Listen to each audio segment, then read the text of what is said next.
your family need. Financial help may be available for those who qualify. Call 855-452-BLUE or visit hereforyouok.com to see if you're eligible to enroll.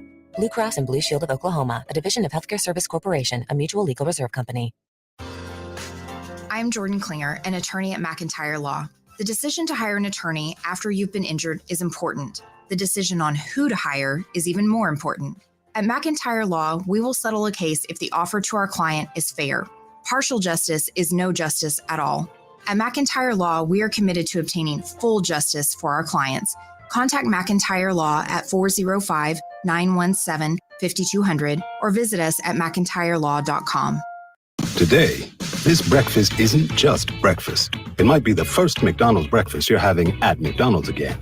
This lunch might be a weekly tradition you hadn't had in weeks. And this dinner might be the first one you bought for not just you in a while.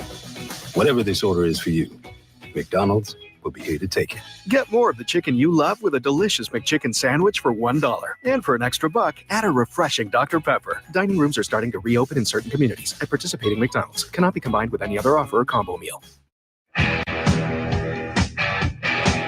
KLRN Radio has advertising rates available. We have rates to fit almost any budget. Contact us at advertising@klrnradio.com.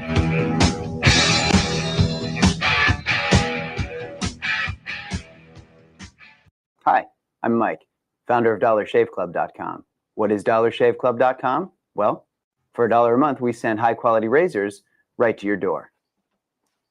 Yeah, $1. Are the blades any good? No. Our blades are f***ing great. Each razor has stainless steel blades, an aloe vera lubricating strip, and a pivot head. It's so gentle a toddler could use it. And do you like spending $20 a month on brand name razors? 19 go to Roger Federer. I'm good at tennis. And do you think your razor needs a vibrating handle, a flashlight, a back scratcher, and 10 blades? Your handsome-ass grandfather had 1 blade and polio. Looking good, Pop-Up! Stop paying for shave tech you don't need. And stop forgetting to buy your blades every month. Alejandro and I are going to ship them right to you. We're not just selling razors. We're also making new jobs. Alejandro, what were you doing last month? Not working. What are you doing now? Working. I'm no Vanderbilt, but this train makes hay. So stop forgetting to buy your blades every month and start deciding where you're going to stack all those dollar bills I'm saving you. We are DollarShaveClub.com, and the party is on. I know karate, I know jiu-jitsu, I drive like a gangster when I'm coming to see you. See you, see you, see you. I am Conor McGregor, multiple weight MMA champion. I'm a fighter and I've been through many battles in the octagon. Many consider my fights in the octagon heroic, but the real life heroes are those men and women who fight to protect us every day. The real life fighters, the real life heroes are the firefighters and police officers. These first responders are true heroes because these brave men and women put themselves in the line of danger every single day protecting us all. The Tunnel to Towers Foundation ensures that first responders from fire, EMS and police departments who are killed in the line of duty with young children have a home without the burden of a mortgage. They are my heroes. They need our help today. I'd like to ask you to join me in donating $11 a month to support their efforts. Your $11 a month honors and supports our first responders. Please call now at 1-844-BRAVEST or visit tunneltotowers.org.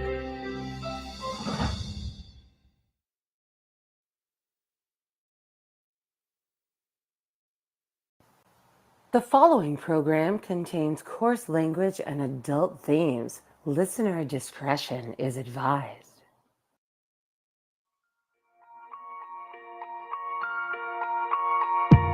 I keep swinging for the fences. It's like this heart is defenseless against a passion that's pumping through my veins. Blood, sweat, tears, it's a calling. And if I can't walk, then I'm crawling. It might flicker, but they can't kill the flame. I can't stop, I can't quit. It's in my heart, it's on my lips. I can't stop, no, I can't quit. It's in my heart, yeah, I'm on it. Till the wheels fall off, praise. I will lift your banner high. I will lift your banner high. Until the walls crash in for the rest of my days. I lay it all on the line. Till the day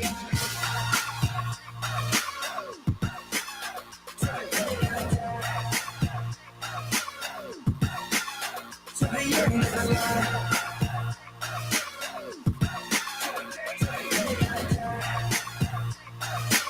It's your name I glorify. It's running deeper than the ocean. This ain't religion, it's devotion. 3, 6, 5, every minute, every day. So in the middle of the madness, they can stretch me out like canvas, but I ain't ever gonna fit in their frame. I can't stop, I can't quit. It's in my heart, it's on my lips. I can't stop, no, I can't quit. It's in my heart. And welcome into the Friday edition of the Rick Robinson Show, live right here on KLRN Radio. We do this thing every Monday through Friday from 3 p.m. to 5 p.m. Eastern, or for Zelda in the chat, 2 to 4. Because that's God's time zone, which is actually where I live. It's just everybody else, or a lot of the people when I first started doing this were all in Eastern time. So I was being nice. And now it's kind of, I'm just stuck telling everybody Eastern time and Central time and Mountain time and Pacific time when I really just want to say, do the math. But then everybody says, we were told there would be no math. And then I'm stuck. So the one thing we weren't told is, according to the Democratic Party, that there would, in fact, maybe not necessarily be math, but there would, in fact, potentially be meth. I got to show you guys this real quick. This actually wasn't what I was going to open with, but I have to start with this because you know that you had a successful convention when this is all they have. So it'll take me a second to get it queued up because, like I said, I wasn't planning on starting with this, but we're going to do it. So why not? And actually, that means I need to change that Chiron too, but we'll fix that in a minute. I keep forgetting when I change over. I guess there's no real reason for me to do that since I'm not trying to hide it. So hang on. Let's go back to that because it just makes my life a little bit easier. And eventually it'll change back. And now we're good. And now we can just do this. And I think it's that one. Nope. Yep, that's it. All right. So this is how you know we had a really successful convention, especially the final night. This is from the Democrats account, like their actual, like political account, like the GOP one, except this is their version. And well, I'll let you guys listen and then we'll do some talking. Thank you, Kid Rock, sometimes referred to as Bob. 5 minutes later. He used to lift a 350-pound man over his shoulders and then bench press him. Many, many minutes later. Crazy Nancy Pelosi, the whole thing. Boom, boom, boom. 3,000 whoop-whoos later. Drill, baby, drill. Much later. I will give you a tax cut, right, Mr. Congressman? Much, much, much later. And we're having dinner at a beautiful restaurant in... One debt to society later. I got along very well. North Korea, Kim Jong-un. One eternity later. I love your storytelling. I think it's great in front of these big rallies. But, sir... Moments later. Win, win, win, win. Thank you, Kid Rock. Sometimes you... Again, just so you guys can see it, I'm going to go ahead and de-expand now so you can see exactly which account put this out. This is their verified political account, ladies and gentlemen. And the only thing they could come up with after an hour and 30-minute speech was creative editing, because that's all they had. Now, meanwhile, on the left, now that the RNC is over, because in between Trump's assassination attempt and then the RNC, the left has kind of been on pause for the last few days. But now that the RNC is over, the infighting is back on. And the most interesting thing about all this is the elite left wants Biden gone. The newer Congress critters and senators really don't, for the most part, and so apparently do most of the voters. But I keep asking this question, and I can't get anyone to answer me. And I apologize if I seem really tired, it's because I was working until midnight last night and then got up and started doing work again this morning. And this is my first of 3 broadcasts today. Because, hi, my name is Rick and I'm a workaholic, and it's been forever ago since my last meeting. Anyway, yesterday wound up being 8 hours of broadcasting split up with almost 3.5 hours of live blogging for Twitchy. Some of that was concurrent, and then I got up this morning. I was like, oh, I can do this. And then I went and ran errands, and I was like, then I ate lunch, and I'm like, I really just want to take a nap. But I'm like, no, it's showtime. You got to go do your show. You got to go do your show. Part of the point of trying to build momentum is to actually make sure you do your shows. So here we are. And but we do have lots of things to talk about. So one, if I seem a little less energetic than normal, now you know why. If my throat seems a little raspier than normal, you also now know why. Because I've been doing a lot of talking this week and a lot of typing this week, and my fingers are hurting me and my throat is hurting me, and I'm done whining now. But there you go. So yeah, first takeaway for the night is if that's all you have, then you don't have anything. Now, let me explain to you why they're trying to do the things that they're trying to do, though. Let's see, where am I? Oh, I guess I accidentally shared that to the wrong place, but at least I was able to find it. So never mind. Let me go back over here then.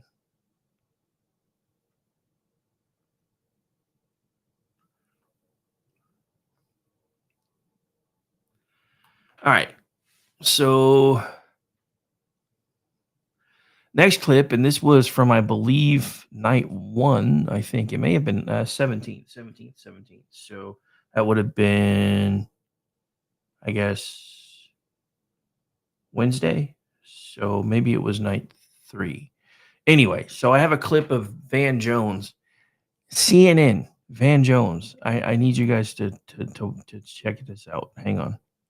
I guess I really should have just left the sharing screen open and moved to the next one, but I didn't really plan on going back to another clip this soon. But this is what happens when you do live radio. So one moment, please.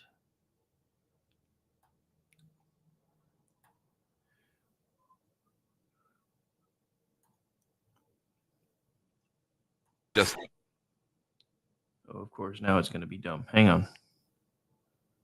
Oh, wait, never mind. I know what I did. A bullet. What is going on? Okay, so anyway, I guess we aren't going to be playing that clip because something's going a little weird. So anyway, oh, now that I'm not sharing it, it's working. What the heck? Okay, let's try this again. You're going to be finicky with me? Is that what you're telling me, sir? You just worked on the other one. You should work on this one. Quit being dumb. A bullet couldn't stop Trump. A virus just stopped Biden. You've got the nominees of this party getting their butts kissed. Biden's getting his butt kicked by his own party. The Democrats are coming apart. The Republicans are coming together. A bullet couldn't. Now, that wasn't the only thing that Van Jones said, and he was actually starting to get excoriated on CNN because he point blank said that this convention reminded him of 2008 with Barack Obama. And this was something that was said last night. I can't find the clip. I listened to him say it, though, because I was flipping back and forth between News Nation and CNN while I was live blogging because everybody was going to commercials at different times. And I'm like, and then half the time they talk over the cool stuff. So I kept changing channels. But during one of the segments that I was watching, he's listening or he's talking to one of the RNC members who's up there and just having a blast, man, talking about Hulk Hogan being there and everything else, and the Trumpomaniacs, and the rest of the panel is just looking at him like he's grown 4 heads. And Van Jones is like, y'all don't get it, man. The last time I saw or felt anything like this was Barack Obama. That's the last time that I felt anything like this. And then everybody just kind of went, we don't really believe you. Hey, the we can see the numbers thing is back. What is going on with Restream? Anyway, it's not working, but it's back. I just realized like I have the eyeball back in the corner.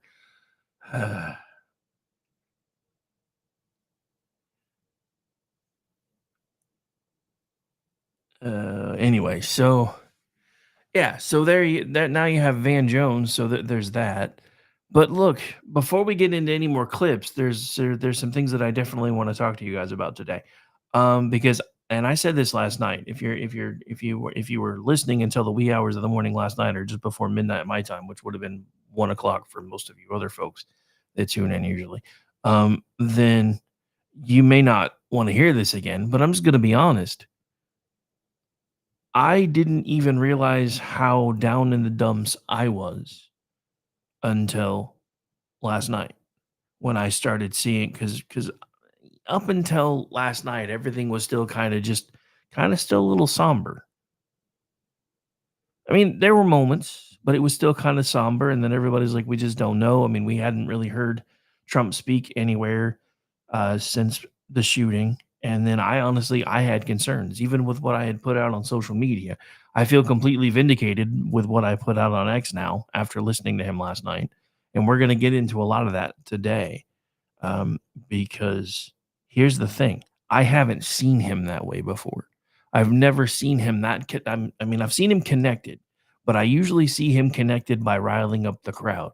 He didn't have to do that this time.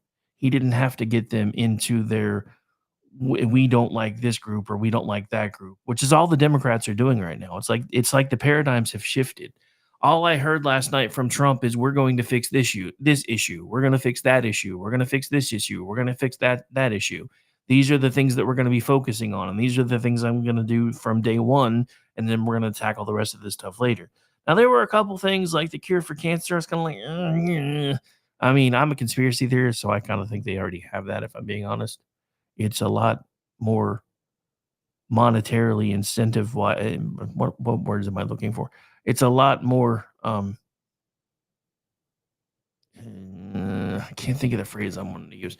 Anyway, they make a lot more money off of symptoms than they do curing the disease. Maybe that's where I was trying to go with that.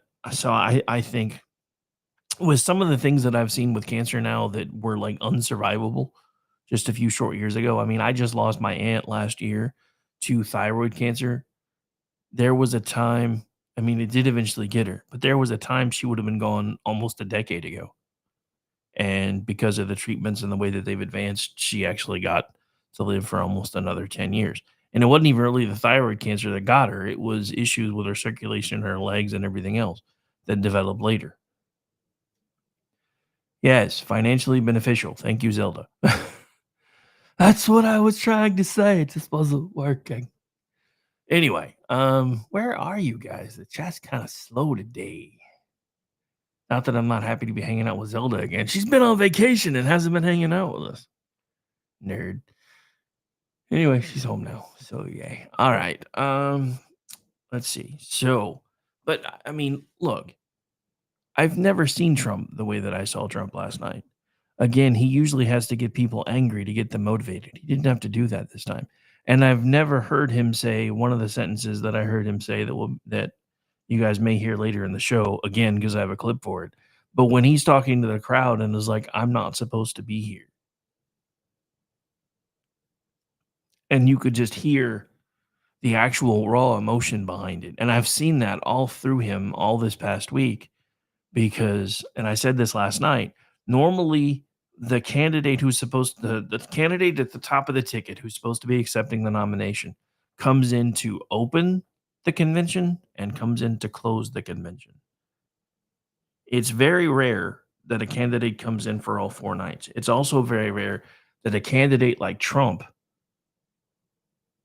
who is usually the person who's sucking up all the oxygen out of a room anytime he's in it, would be second chair for most of those 4 nights. He didn't really draw any attention to himself. He didn't ask to get up on the stage any more times than he was supposed to be. He just sat back and drank it all in because, again, he knows there's a good chance he might not have been here if not for just a millimeter the other way. As somebody who's been through that, I understand exactly how he feels. I really do. A lot of people are making light of it.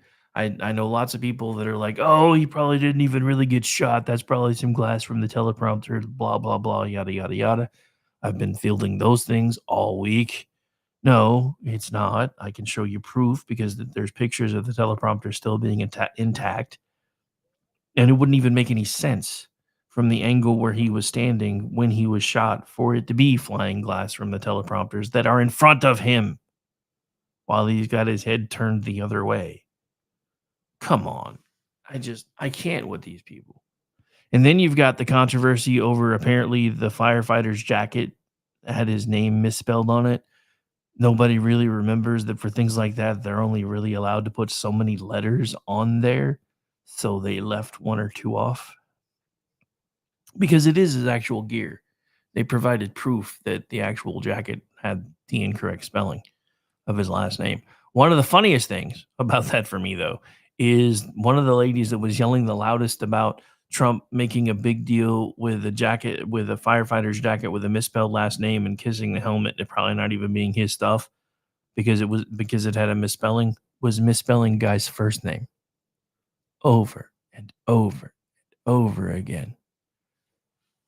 But look, ladies and gentlemen, I've been saying this all morning. There has been a paradigm shift. The left is sensing it because this is kind of where we were last time. Because everything was in disarray. The COVID stuff, the Trump is being an asshole on Twitter stuff, all of it just had everybody just freaking smooth out. So we were just like, look, no matter what, we have to beat Biden because we've got to keep the momentum going. We stopped focusing on what it was that Trump was doing before COVID hit. We weren't really pushing those messages anymore.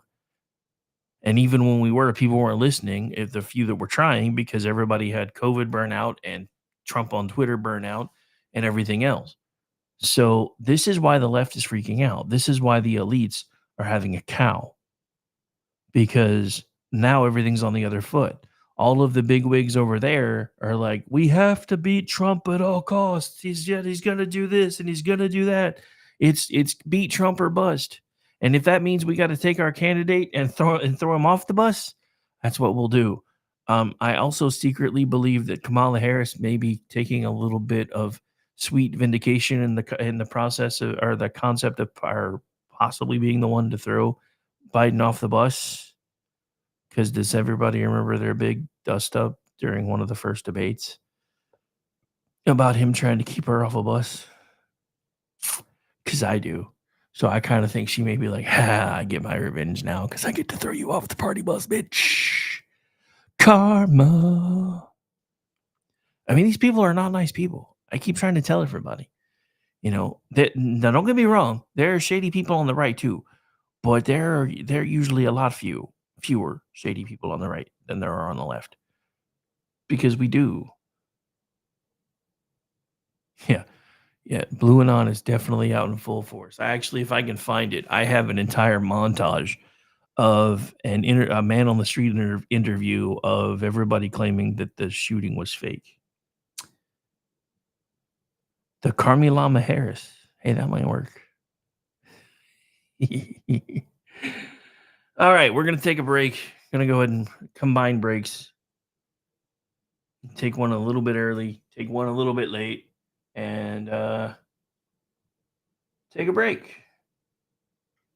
You're listening to The Rick Robinson Show live on KLRNRadio, and Andrew is texting me too. So hopefully he's just texting to say hello and not telling me there's a problem on the speaker side that I need to be made aware of, because I thought I had it all going, but with as weird as the computers are today, who really knows? I'm starting to think they may have actually meant YK or Y2K24. Know what I'm saying? You're listening to The Rick Robinson Show live right here on KLRN Radio. We'll be back after these messages, so don't go too far. Or if you do, make sure you come back. You are listening to KLRN Radio, where liberty and reason still reign. In uncertain times, we could use someone to lean on. Blue Cross and Blue Shield of Oklahoma will stand by you with plan options to fit your budget. If you've recently lost your job, had a baby, or moved, you can still get the healthcare coverage you and your family need. Financial help may be available for those who qualify. Call 855-452-BLUE or visit hereforyouok.com to see if you're eligible to enroll. Blue Cross and Blue Shield of Oklahoma, a division of Healthcare Service Corporation, a mutual legal reserve company. I'm Jordan Klinger, an attorney at McIntyre Law. The decision to hire an attorney after you've been injured is important. The decision on who to hire is even more important. At McIntyre Law, we will settle a case if the offer to our client is fair. Partial justice is no justice at all. At McIntyre Law, we are committed to obtaining full justice for our clients. Contact McIntyre Law at 405-917-5200 or visit us at mcintyrelaw.com. Today, this breakfast isn't just breakfast. It might be the first McDonald's breakfast you're having at McDonald's again. This lunch might be a weekly tradition you hadn't had in weeks. And this dinner might be the first one you bought for not just you in a while. Whatever this order is for you, McDonald's will be here to take it. Get more of the chicken you love with a delicious McChicken sandwich for $1. And for an extra buck, add a refreshing Dr. Pepper. Dining rooms are starting to reopen in certain communities. At participating McDonald's, cannot be combined with any other offer or combo meal. KLRN Radio has advertising rates available. We have rates to fit almost any budget. Contact us at advertising@klrnradio.com.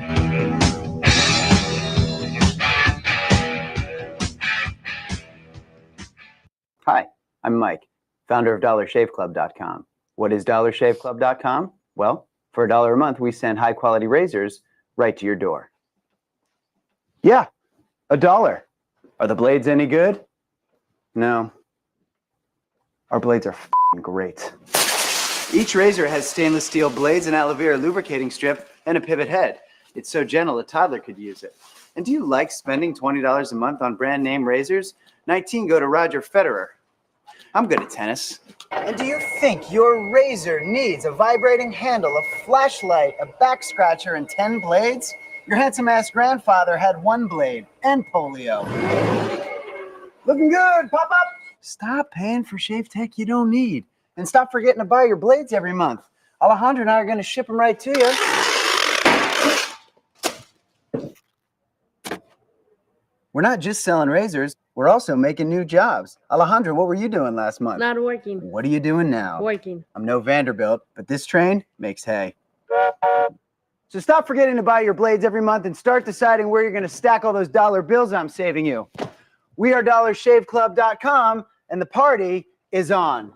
I know karate, I know jiu-jitsu, I drive like a gangster when I'm coming to see you, see you, see you, see you. I am Conor McGregor, multiple weight MMA champion. I'm a fighter and I've been through many battles in the octagon. Many consider my fights in the octagon heroic, but the real life heroes are those men and women who fight to protect us every day. The real life fighters, the real life heroes are the firefighters and police officers. These first responders are true heroes because these brave men and women put themselves in the line of danger every single day protecting us all. The Tunnel to Towers Foundation ensures that first responders from fire, EMS and police departments who are killed in the line of duty with young children have a home without the burden of a mortgage. They are my heroes. They need our help today. I'd like to ask you to join me in donating $11 a month to support their efforts. Your $11 a month honors and supports our first responders. Please call now at 1-844-BRAVEST or visit tunneltotowers.org.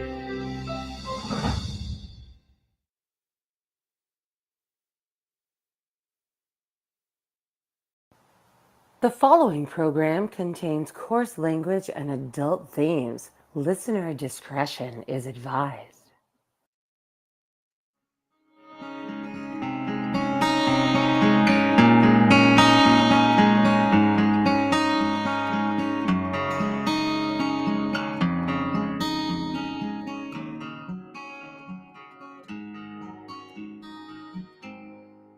Am I the only one here tonight, shaking my head and thinking something ain't right? Is it just me? Am I losing my mind? Am I standing on the edge of the end of time? Am I the only one? Tell me I'm not. Who thinks of taking all the good we got and turning it back? Hell, I'll be damned. I think I'm turning into my old man. Am I the only one willing to bleed? Or take a bullet for being free? Screaming what the fuck at my TV for telling me, yeah, you're telling me that I'm the only one willing to fight for my love of the red and white and the blue. Burning on the ground, another statue coming down in a town near you. Watching the threads of old glory come undone. Am I the only one not brainwashed? Making my way through the land of the lost, who still gives a shit and worries about his kids as they try to undo all the things he did. Am I the only one who can't take no more screaming? If you don't like it, there's a fucking door. This ain't the freedom we've been fighting for. It was something more. Yeah, it was something more. Am I the only one willing to fight for my love of the red and white and the blue? Burning on the ground, another statue coming down in a town near you. Watching the threads of old glory come undone. Not the only one.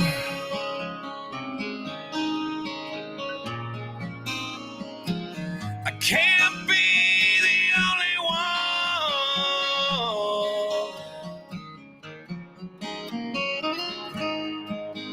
Am I the only one who quit singing along every time they play a Springsteen song?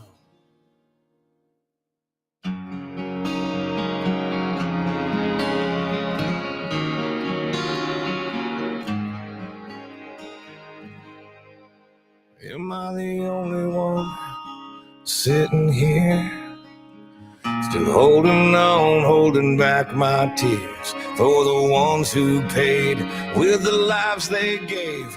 God bless the USA. I'm not the only one willing to fight for my love of the red and white and the blue. Burning on the ground, another statue coming down in a town near you. Watching the threads of old glory come undone. I'm not the only one.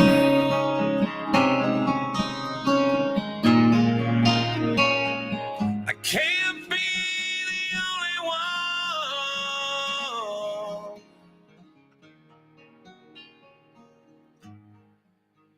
And welcome back into the Rick Robinson Show, the Friday edition, the one where we have a little bit more fun when we can, play a little bit more music because we can, and why not? And everybody keeps asking me why I'm sharing that photo so much. Is because everybody keeps telling us we shouldn't be, because it gives Trump too much good publicity, because it had to be faked anyway, because why would his Secret Service let him stand there for 8 full seconds to pause for that wonderful photo? If you've noticed, Time Magazine changed their photo because they were going to use that, and then they didn't. And it's because it doesn't make any sense to me. Look, people used to win awards for telling the truth in the news. Now they go out of their way to avoid winning awards if they're telling the truth, or they go out of their way to win awards if they can do it with spin. I don't get it. And I said this morning, but I'm going to say it again. Look, for every single one of you that is listening to all the people that are telling you how bad Donald Trump is, just go back and look at these speeches. And you had people that have known him for decades talking about this man. You've had his grandchildren fawning over this man. Joe Biden doesn't even claim one of his grandkids, for God's sake. Nobody's even talking about that anymore.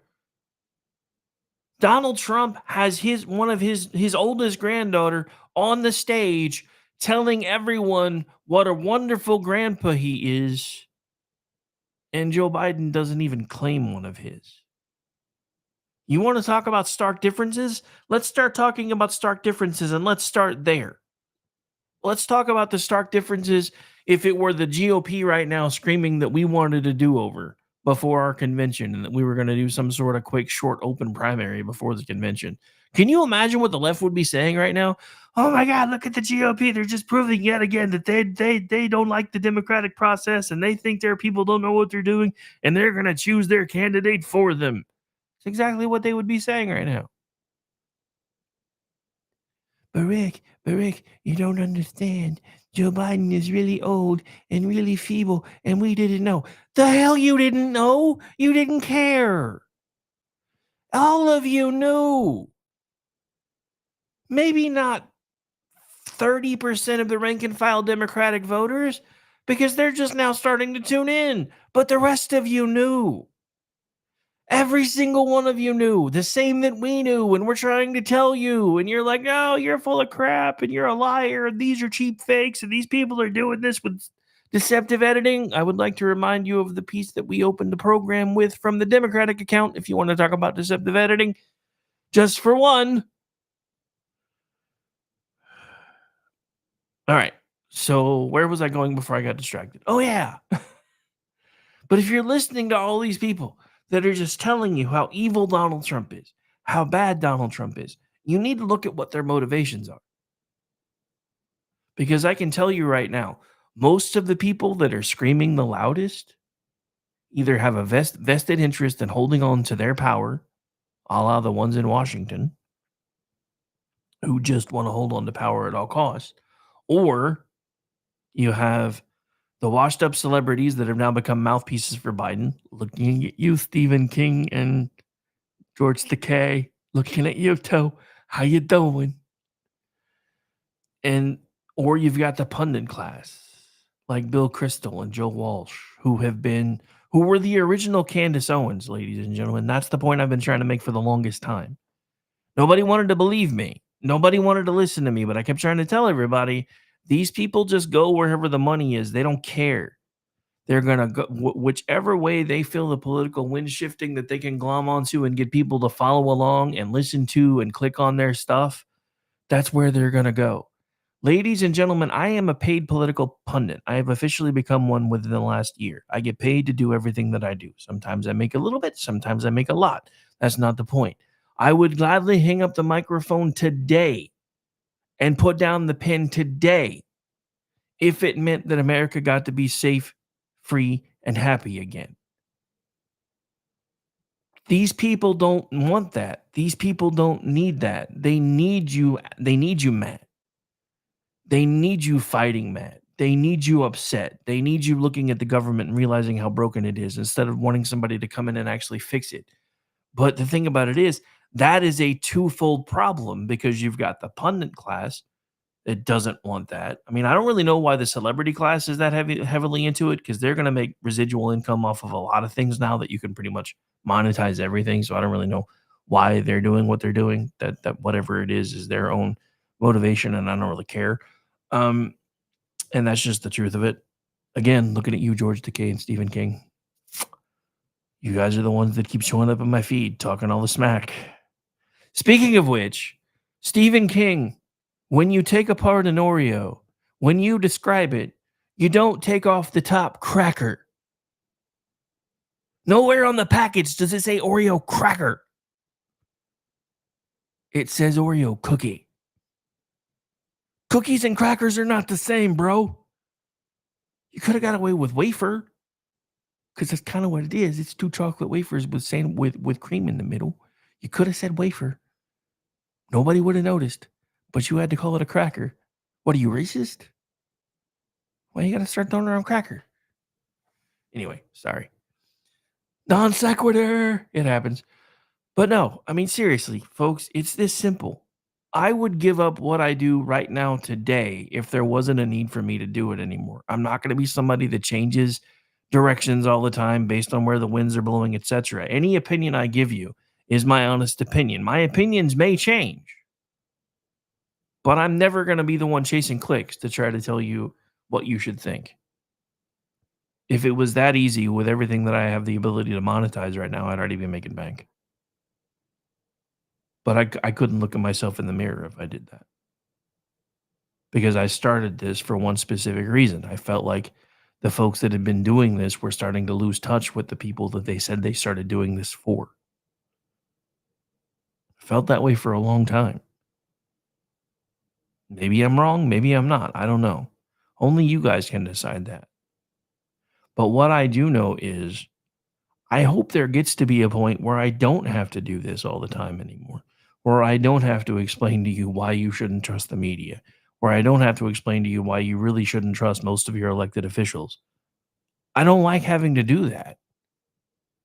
I miss being able to go along and happily think that our government was actually trying to do what was best for us, instead of realizing that almost everybody involved there is just trying to hang on to power. And I'm not necessarily even talking about the elected officials at this point. You have to remember there are people buried within the administrative state that have been there for 50 and 60 years.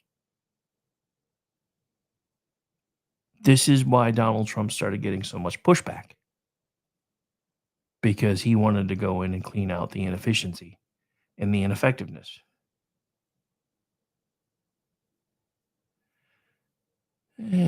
Just for that, you're getting put on the screen.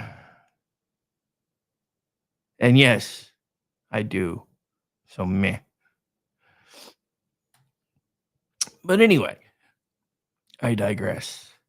All right, so let's get into a couple of the other quicker clicks, because I just realized that we've already burned through almost a complete first hour. So anyway, let's see. What was I going to go with next? Let's see. No, I kind of want to take these in order. I got to find it, though, now. What did I do with the one I was looking for? That's all right. I can find it again. I think I started clicking around on stuff and accidentally got rid of one of the clips I was looking for. So I got to get it pulled back up again. Hang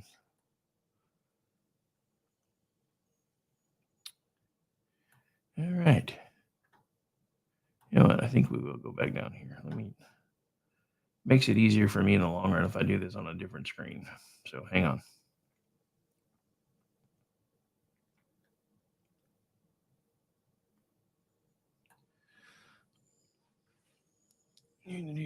Since we're not going to be taking another break, we'll put that up for now, because we only took one this hour instead of two. So one moment, please.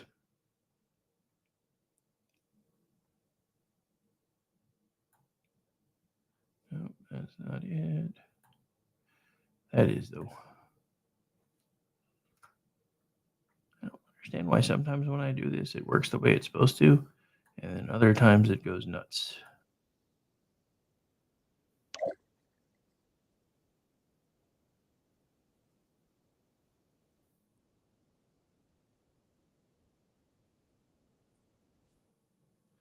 Okay, hang on. It's being silly again. Will this work? Nope. I don't know why that's doing that. Oh, well, I think it's going to play better now.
Now that's the moment of that video, that speech that everybody's talking about, but that wasn't the biggest takeaway moment for me.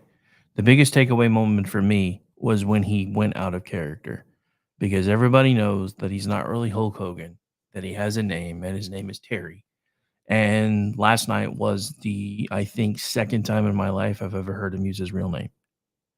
And that's when he put the character away and started being sincere about what he believed and why he was there. And that he was mirroring some of the same things that the rest of us have been mirroring, that we've all felt so alone and so cut off from everything. And we've watched the country go to hell in the last 4 years. And we didn't really know what to do about it. And now we do.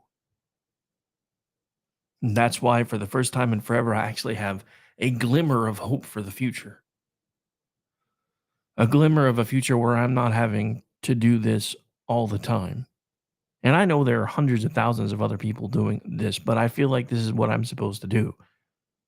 And as long as I feel like it's what I'm supposed to do, then it's what I'm going to do. But I also put in a lot of hours and a lot of energy doing everything to try to do what I'm supposed to do, or what I feel like I've been called to do. And I'm not saying that as a brag. I'm just saying, going back to what I was saying a second ago, I'm not one of these pundits that just wants you to listen and click and donate and everything else and just make me money, make me money, make me rich. I mean, don't get me wrong, that would be a great side benefit. But if I got the opportunity to where I felt like the country was back on track again and I could put the microphone down, or even just, keep doing it but not have to always talk about all the negative stuff all the time, then I would. Because I've watched too many other people that have gotten into this business and been doing it for less time than I've been doing it, that have lost their way, that have just gone whichever way the wind blows, as long as they can keep their revenue streams up. And the same thing happens in Washington, D.C. I mean, do you guys realize that one of the loudest people that was screaming about Donald Trump being a foreign agent, Max Boot, his wife was just convicted of being an unregistered foreign agent.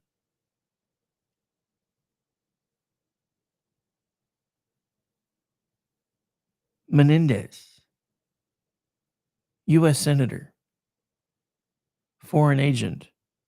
Another one screaming very loudly that Donald Trump was a foreign agent, just got convicted.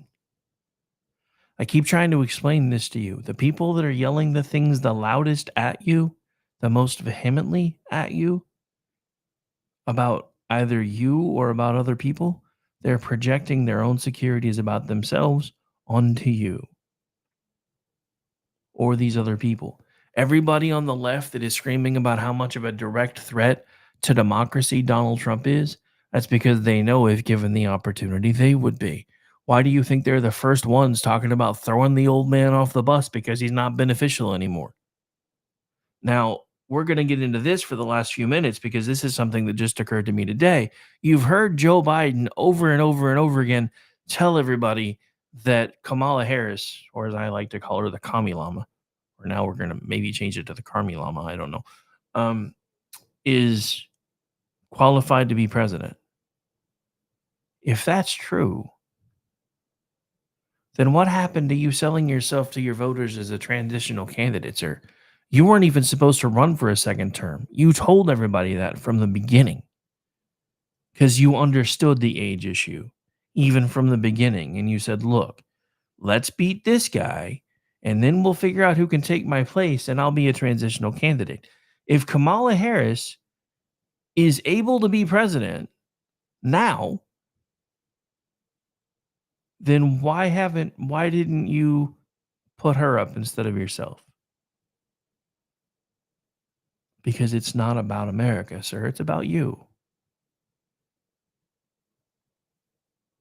That's why you're hanging on so tightly. It's not because you're wanting to save America. It's because you're wanting to keep attached to that grift, the one that you don't think we know about, for as long as you can stay attached to that grift.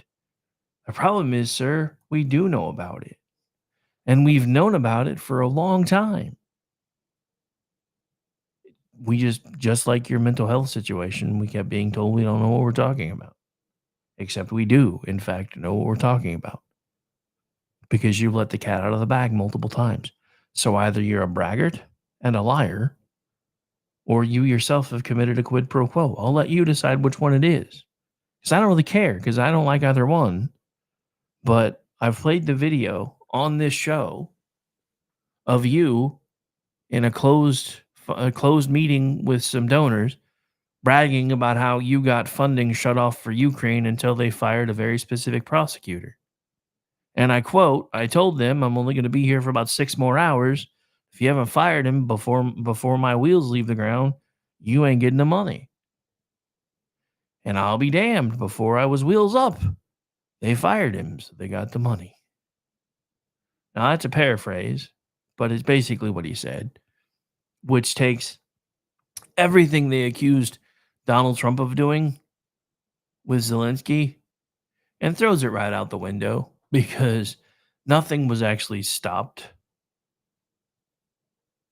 All he was saying is, I'd really like for you to look into this for me, because it doesn't make any sense, because it doesn't make any sense to most of the American people still today. And it doesn't make any sense because now we know that Hunter Biden had zero experience for the job that he was given. So explain to me what it was then. I mean, he's not a chick. So it's not it's not who you know, it's who you blow thing wouldn't work. Looking at you, Harris. So it had to be the name. This is why they're trying so hard to hang on. They need the grift from the name. You guys don't get it. Jill's been running the country for at least a year with the help of Hillary Clinton and Barack Obama. Barack Obama's had enough, because Barack Obama has probably been the one telling Jill what to do, because he managed to get his shadow candidacy that he always wanted, and he told everybody that if he could figure out how to do it, he damn sure would. And he figured out how to do it. But now he can feel that chance slipping away, which is why you've got everybody on the left that is anywhere into the system that they've made enough money off of the system that they want to stay in it, telling Joe that, hey man, we need to take a trip to the train station. We just need to take you for a ride, Joe. Where are we going? Train station. For those of you who don't know, it's a reference to Yellowstone. You'll figure it out. TV show. Just saying. All right, where are we at now? Oh, we got about 5 minutes left. Let's see. I think we might be able to squeeze in one more quick one. Maybe. Depends on what I have left here. Oh, this has been fun to watch. I'm not going to put them on the screen, but all of the bigger named right-leaning people that I know, or that I associate with on X, like Kurt Schlichter and everybody else, are now suddenly turning into Biden cheerleaders. As an example, this is from an hour ago. No, Joe Biden, you can't possibly quit. America needs you. The world needs you. You are our only hope. If you quit, then all those people who thought you were a fraud and a phony and an idiot and a weasel with an inferiority complex the size of Utah would be proven right. You don't want to do that. You're a genius, and we can't live without you. And then, because I'm a nerd, the first thing I thought of was, help us, Joby-Wan Kenobi, you're our only hope. Anyway, sorry. It's not my fault. I'm a nerd. Brain's wired that way. Don't judge me too harshly. Then there's another little fun thread going around, put out by... oh, wait, that's not the one I was looking for. Although that I'll probably get onto that one in a second, too. So this is from... looks like Joey Manarino. What should Kamala Harris's campaign slogan be? Mine was, I went down on Willie Brown. Oh, I know. I'm not a nice person. I keep trying to tell people that. They don't ever believe me. But I keep trying to tell them. They just don't want to believe me. I keep telling them. All right. How long is this clip? Yeah, we can probably hit this one on the way out. So speaking of Joe Biden being taken to the train station, let's give this one a quick hit as we get ready to go out the door for the top of the hour break. So 1 second. And then when we come back, I think I have at least one This Week in Democracy we haven't done yet. So we'll probably do that too, because it is Friday and I usually try to do those things. And in case you missed it, Behind Enemy Lines Radio, the award-winning podcast by Gene Baradelli and Ross Galloway, is now back and live on YouTube and Rumble, and also will be rebroadcast here every Thursday morning. I think they're only going to do an hour, so I'm thinking I'm going to do it from like 11 to noon because that gives me time to shut things down and do my own prep work. So it would be technically noon to 1 for you East Coasters, but I don't really care right now. Just saying. All right, so let me make sure this is working as intended. And it is, so now we'll fix how it looks. Oh, helps if I don't click backwards, though. While there are growing calls for current President Biden to step down from the race for the White House, a recent AP poll found that 65% of Democrats want the president to withdraw. ABC News reports that sources close to Biden say he is becoming more receptive to hearing out those that want him to end his campaign. Officials believe Vice President Kamala Harris is a leading contender to replace Biden on the ballot in the event he withdraws. If Kamala Harris ends up at the top of the ticket, that will completely change the dynamics of the race. A senior Biden administration official says the president has asked for polling to see how Harris would fare against Trump. And just this morning, New Mexico Senator Martin Heinrich calling on President Biden to step down, writing in part, quote, "While the decision to withdraw from the campaign is President Biden's alone, I believe it is in the best interests of our country for him to step aside." All right, so before we go to break, I only have one question. Did he just say he wants Kamala Harris on top? Giggity, giggity, giggity goo. Stick around. All right, so on that note, we're going to take a break. You're listening to The Rick Robinson Show. We are live right here. Damn, that was a lot louder than I thought it was going to be. I thought I had to slide further down than that. Anyway, you're listening to The Rick Robinson Show live right here on KLRNRadio.com. I guess right now it's just KLRN Radio because we ain't got no .com, but we're trying to fix that. Anyway, we'll be right back.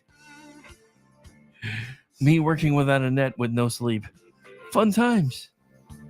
Be right back, guys.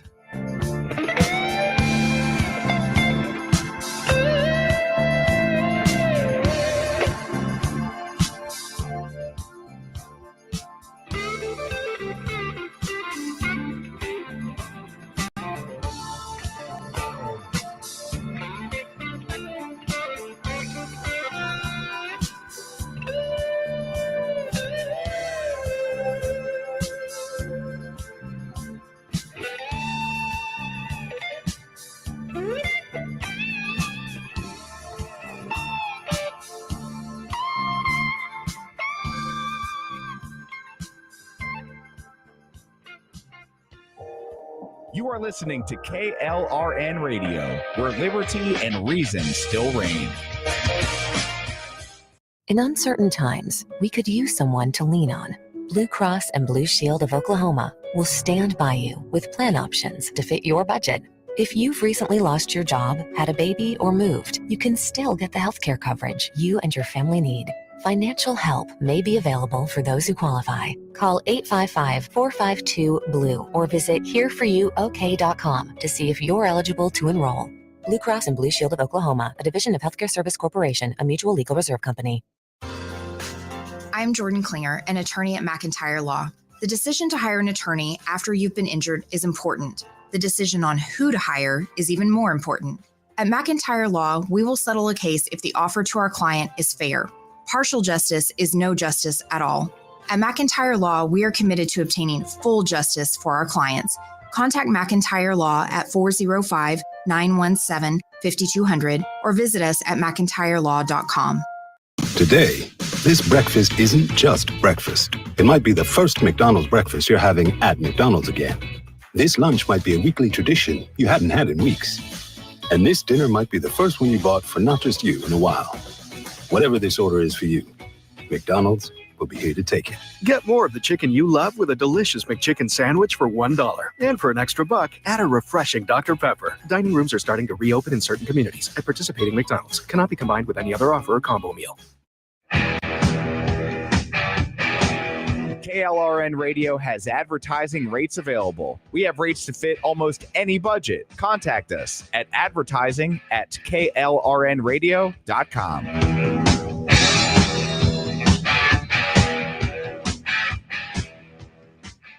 Hi, I'm Mike, founder of DollarShaveClub.com. What is DollarShaveClub.com? Well, for $1 a month, we send high-quality razors right to your door. Yeah, $1. Are the blades any good? No. Our blades are f***ing great. Each razor has stainless steel blades, an aloe vera lubricating strip, and a pivot head. It's so gentle a toddler could use it. And do you like spending $20 a month on brand name razors? 19 go to Roger Federer. I'm good at tennis. And do you think your razor needs a vibrating handle, a flashlight, a back scratcher, and 10 blades? Your handsome-ass grandfather had 1 blade and polio. Looking good. Come up. Stop paying for shave tech you don't need. And stop forgetting to buy your blades every month. Alejandro and I are going to ship them right to you. We're not just selling razors. We're also making new jobs. Alejandro, what were you doing last month? Not working. What are you doing now? Working. I'm no Vanderbilt, but this train makes hay. So stop forgetting to buy your blades every month and start deciding where you're going to stack all those dollar bills I'm saving you. We are DollarShaveClub.com, and the party is on. I know karate, I know jiu-jitsu, I drive like a gangster when I'm coming to see you, see you, see you, see you. I am Conor McGregor, multiple weight MMA champion. I'm a fighter and I've been through many battles in the octagon. Many consider my fights in the octagon heroic, but the real life heroes are those men and women who fight to protect us every day. The real life fighters, the real life heroes are the firefighters and police officers.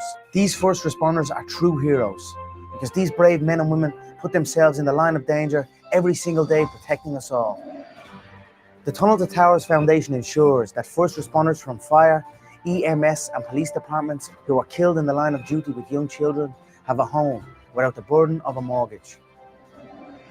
They are my heroes. They need our help today. I'd like to ask you to join me in donating $11 a month to support their efforts. Your $11 a month honors and supports our first responders. Please call now at 1-844-BRAVEST or visit tunneltotowers.org.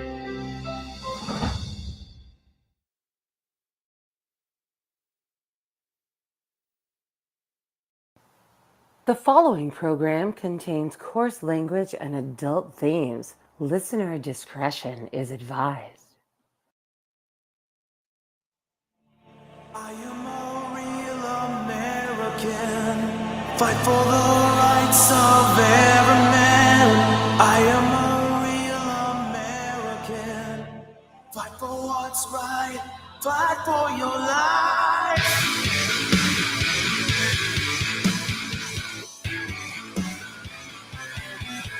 When it comes crashing down and it hurts inside,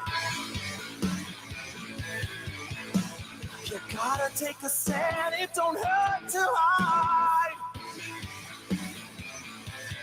If you hurt my friends, then you hurt my pride. I gotta be a man, I can't let it slide. I am a real American. Fight for the rights of every man. I am a real American. Fight for what's right. Fight for your life.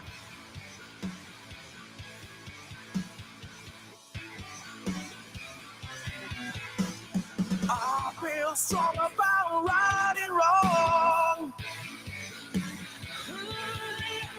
And don't take trouble for very long. I'll get something deep inside of And welcome back into the program, ladies and gentlemen. As promised, we're going to open this hour showing you some of the absolute crazy retardedness coming from the left. And I said what I said. This is from our friends over at Buffoon of the Week, This Week in Democracy, and Behind Enemy Lines. And here you go. Bro, you know what I can't believe is that when was the last time we spoke to each other? And it's like the world went bananas over these last few weeks. It was a. We've been texting back and forth, but it's been a couple of months. But you can't show prep like this. There's no way. Every day something crazy happened. I think this whole administration has completely lost their fucking mind. All right, you know what? Let's get into the aftermath of the Trump assassination attempt and how the leftist media is not stopping with Donald Trump. Here we are, 4 days after the attempt on his life? And they're talking about the bandage that he had on his ear at the RNC as a prop. Ross, let me put this up on the screen. Let's get some reaction to this. Ari Melber's reaction to the last 72, 96 hours. Watch. Here's how the New York Times put it. On the first night of this convention, Trump was his own biggest prop. He entered the VIP box, a large white bandage on his injured right ear, an image for political mobilization, a spectacle for this candidate who we know is, by his own admission, obsessed with assorted spectacles. So, Joe, the ear bandage was a spectacle. I don't know. I'm reviewing my notes right now. I think it was because he was shot in the ear and he needed a bandage. It's medical.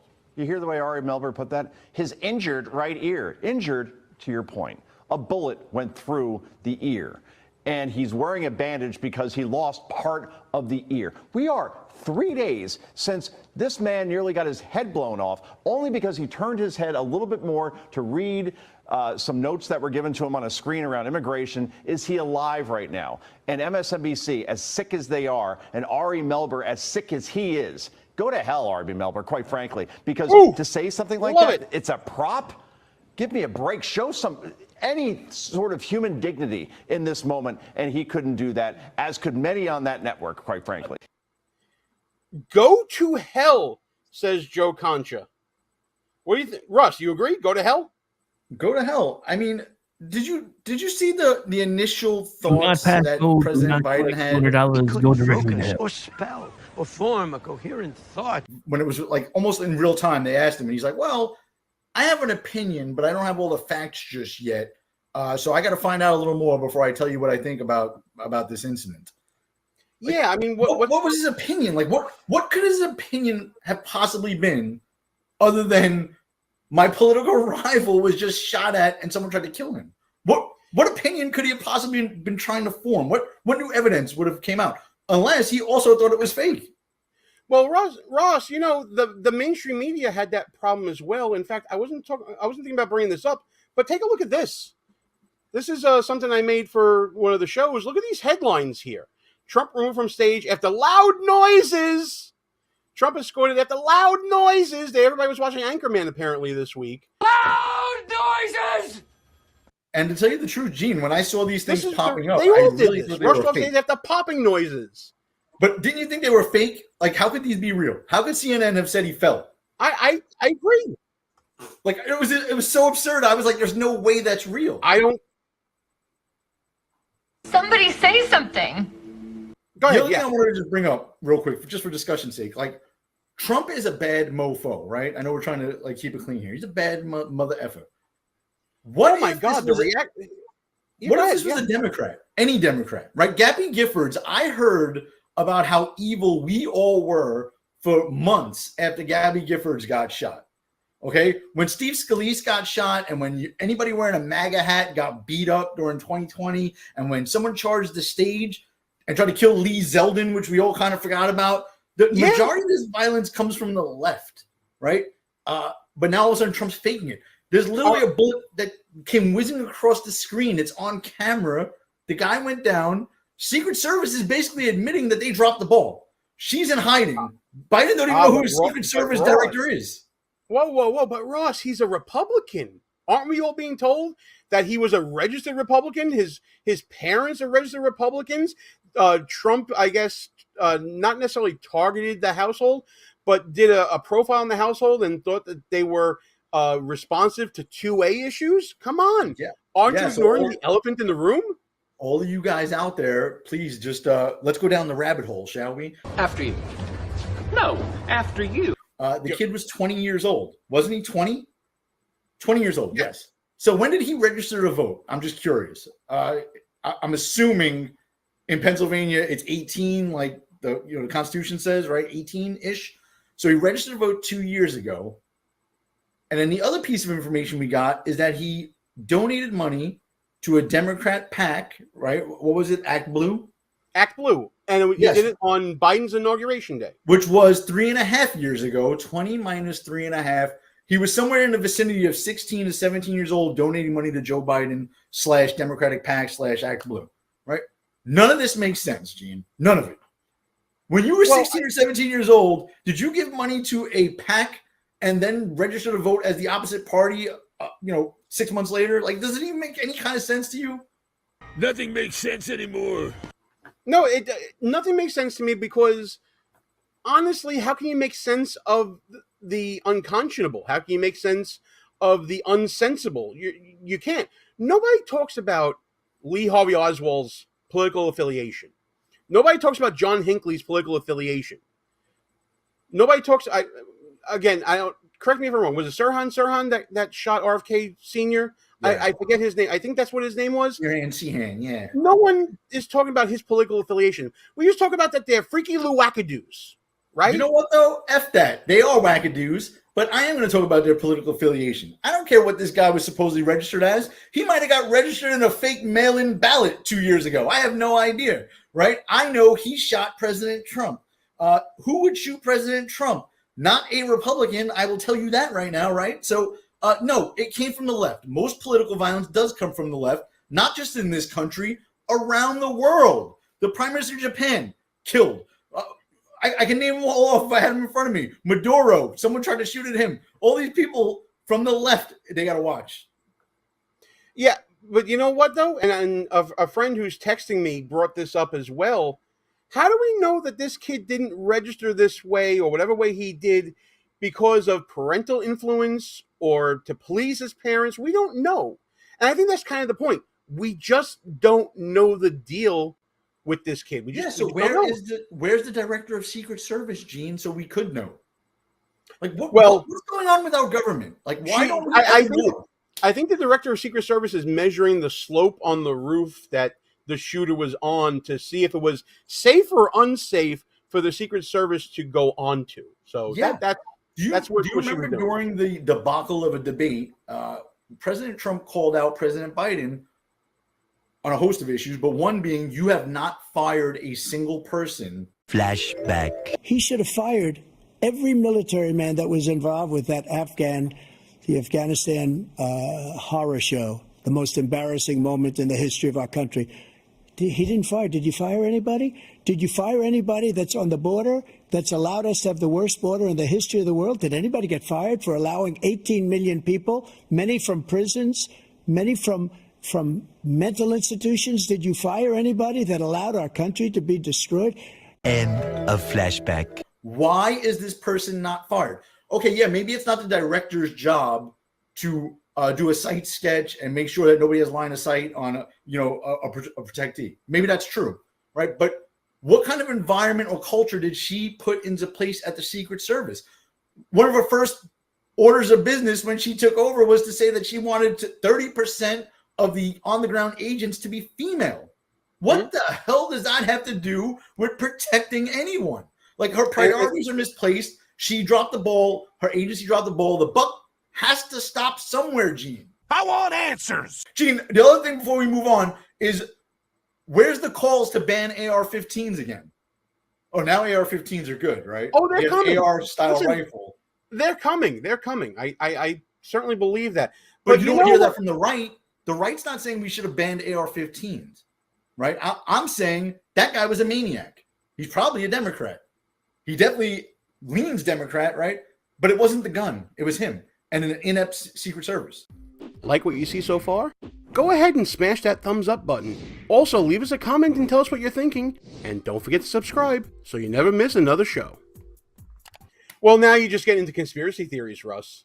How we can't do that here. We can't do that. We're on like the YouTubes and the Twitters and and the Rumbles. We can't do that. 16.5 years old, we were always donating to political. But you know who can do conspiracy theories? Apparently, the Democrats out there.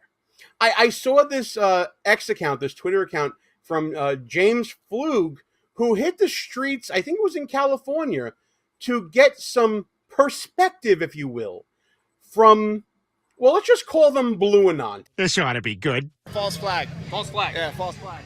Somebody died and 2 people injured. What do you think about that? False flag. False flag. I thought it was magnificently staged. It was professionally done. It almost looked real. Wait. Staged.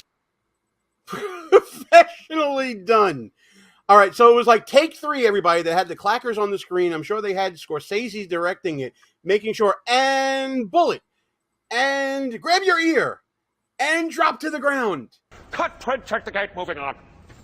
But do you see, Gene, where their mindset is at? These are the same people that for years now have believed that Joe Biden was okay, right? Before the debate, like literally minutes before the debate, they were talking about things called cheap fakes, right? When we just were watching unedited clips of Joe Biden being Joe Biden, they were cheap fakes. That's what these, these mentally deficient people that vote Democrat believe, just normally, right? This is what they believe, that they're in an alternate reality. They think that was fake. It happened on live TV, which is completely nuts. Yeah. They think that was fake. They think January 6th was an insurrection where we tried to overthrow the government. This is confession by projection. They accuse the right of being the loonies that have all these conspiracy theories out there. But look, these are, just listen to this guy. By who? Oh, by Mr. Trump, of course. I think this whole thing is staged. You think it was staged? Yeah. It depends on everybody's view. Yeah. View of the assassination attempt? What do you think? Does it kind of depend on where you're standing, whether or not you agree with the assassination attempt or disagree with it?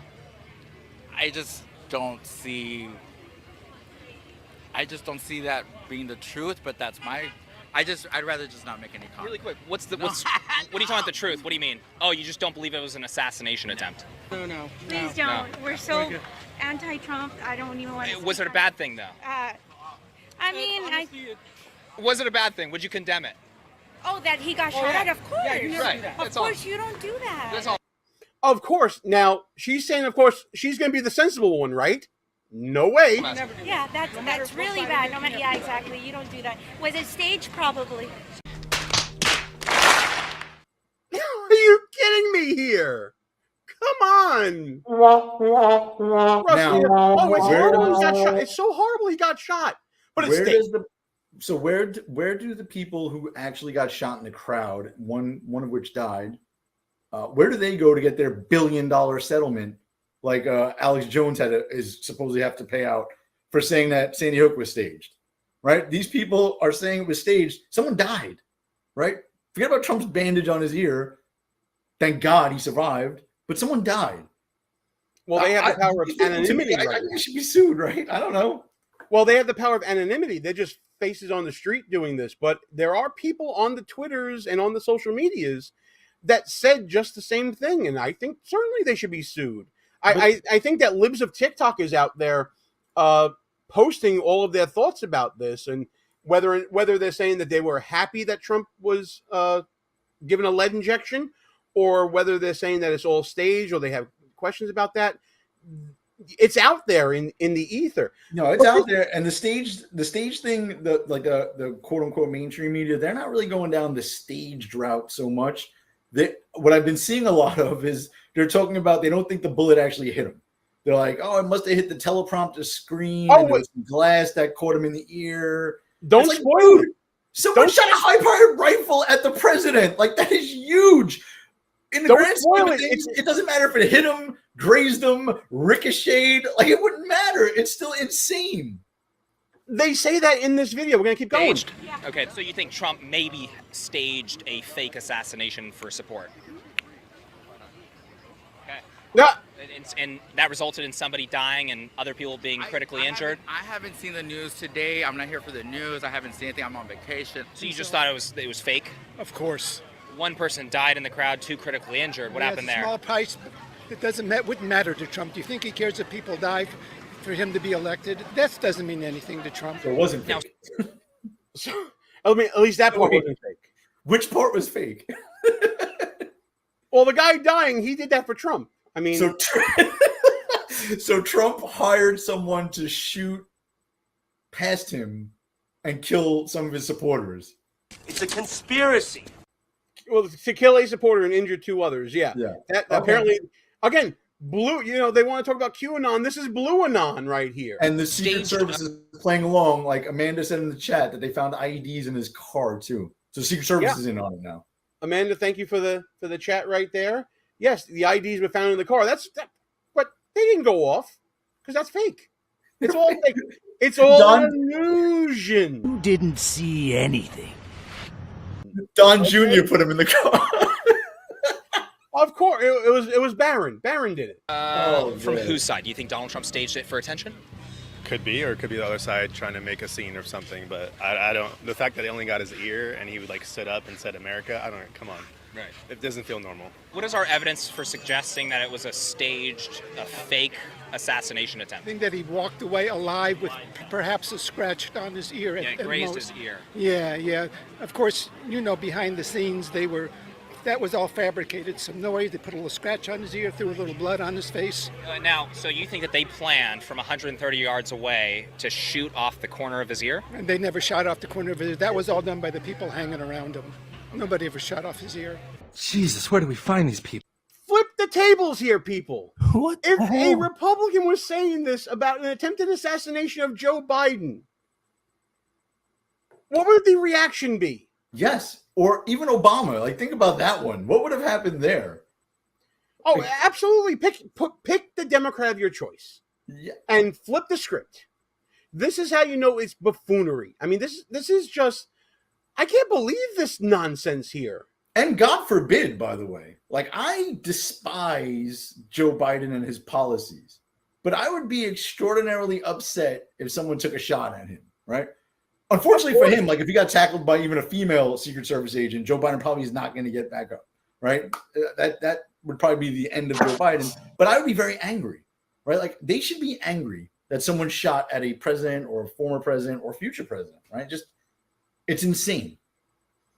It's absolutely insane. And honestly, I'm waiting for the coverage on this. I want to know where the coverage is showing all these wackadoos out there saying this sort of crap. If you like that clip from our new show, Behind Enemy Lines, please subscribe to the channel, hit the notification bell so you don't miss any other shows, and tune in live every Wednesday night at 9 p.m. Eastern Time.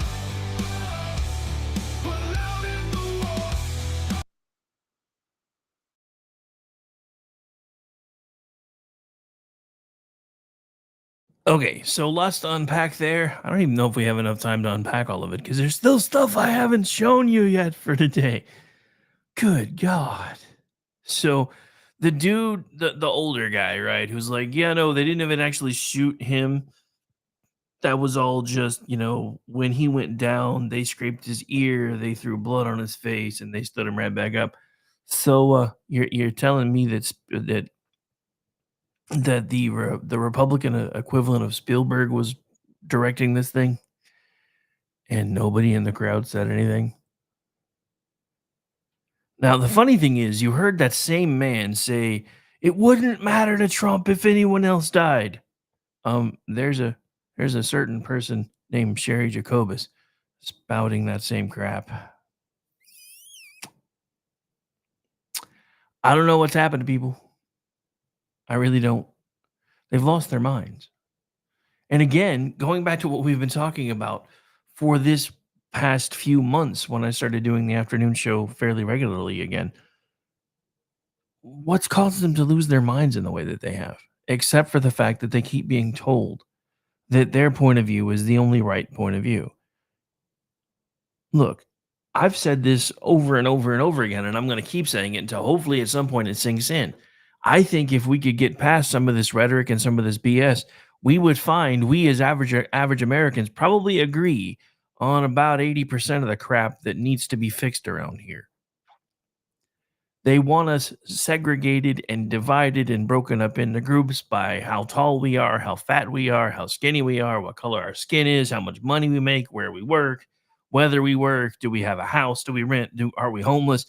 They want us so subdivided and so sectified that we don't find ways to come together because we're too busy looking at each other enviously.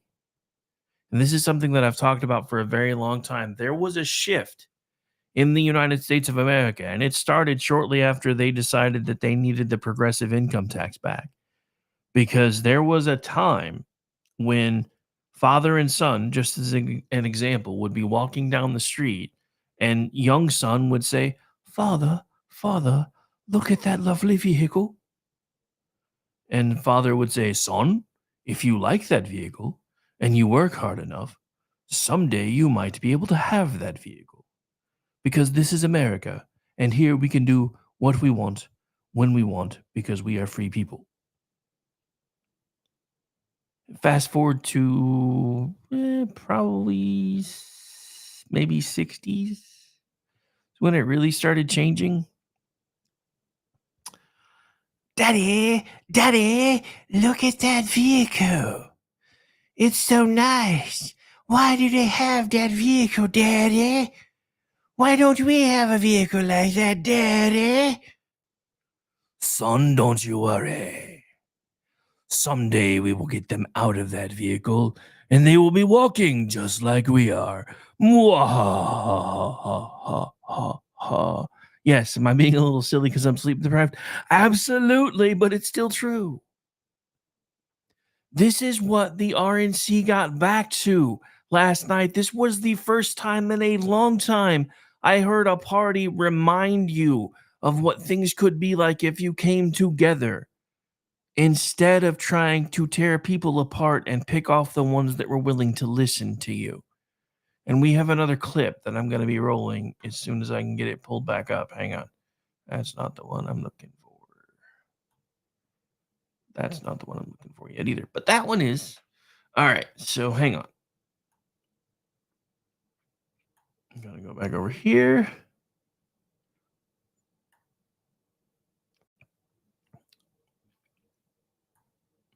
Actually, I didn't mean to do that, but I guess it didn't really matter.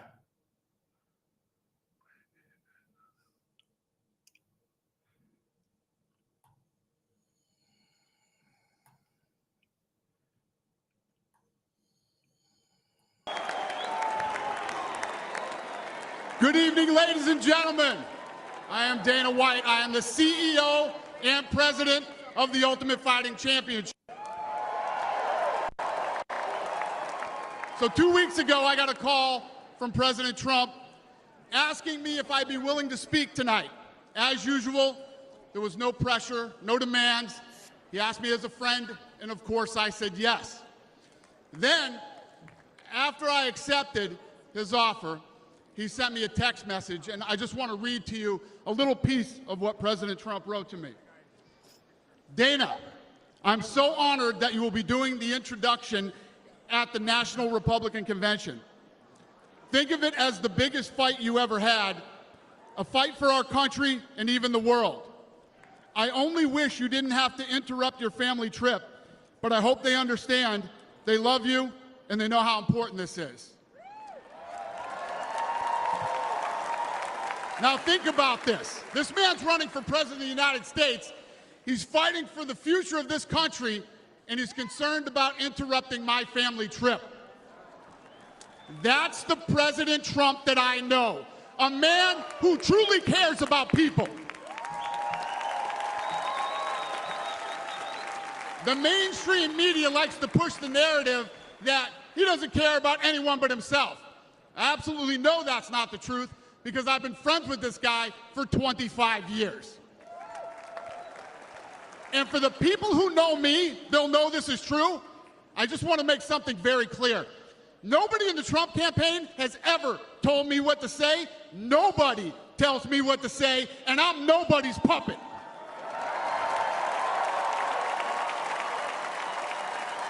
And I'm not telling you what to think. I'm telling you what I know. And I know President Trump.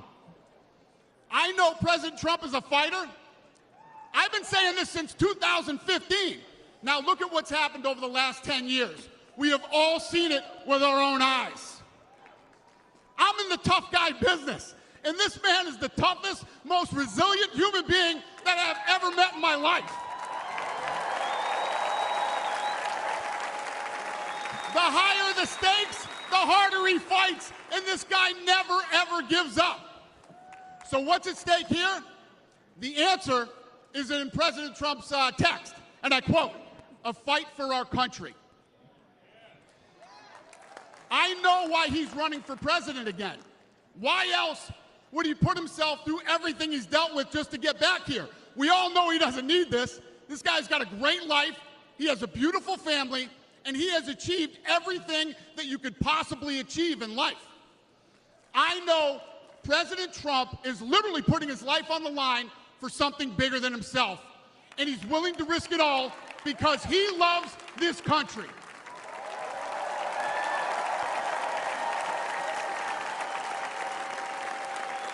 And I know he wants what's best for the American people, all American people.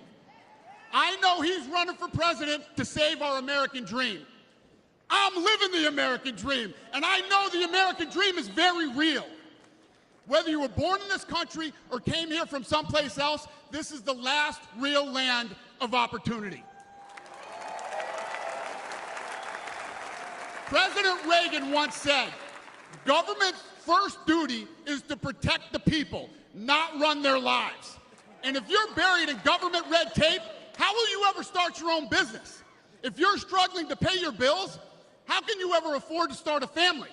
And if you don't feel safe in your own town, why would you ever buy a house? I know that President Trump is fighting to save the American dream, and that's what's at stake in this election. We are choosing who we want to lead us in this fight. I know President Trump is a proven leader, a fearless leader, and this country was in a much better place when he was in the Oval Office. In my mind, the choice is clear.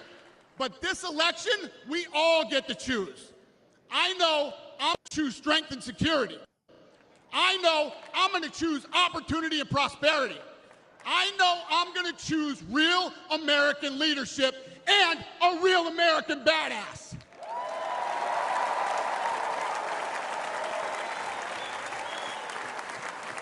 And I'm not telling you what choice to make, and I'm not telling you what to think. I'm telling you what I know. I know America needs a strong leader, and the world needs a strong America. I know Donald J. Trump is the best choice for President of the United States. My fellow Americans, it is my honor to introduce the 45th and soon-to-be 47th President of the United States, Donald J. Trump. All right, we're gonna have to take a quick break, but I have to admit, if I ever get a hype man, I think I kind of want Dana White to be my hype man. That was pretty damn cool. All right, you're listening to the Rick Robinson Show. We're gonna have to take a break. Got to take one at least once in a while, but we'll be right back. Hey, this was not the song I had queued up, but we'll run with it anyway. Oh wait, yes it is, because this is probably the song Joe Biden's gonna walk out to at the convention if he's still there. If you say that you are mine, I'll be here till the end of time. So you got to let me know.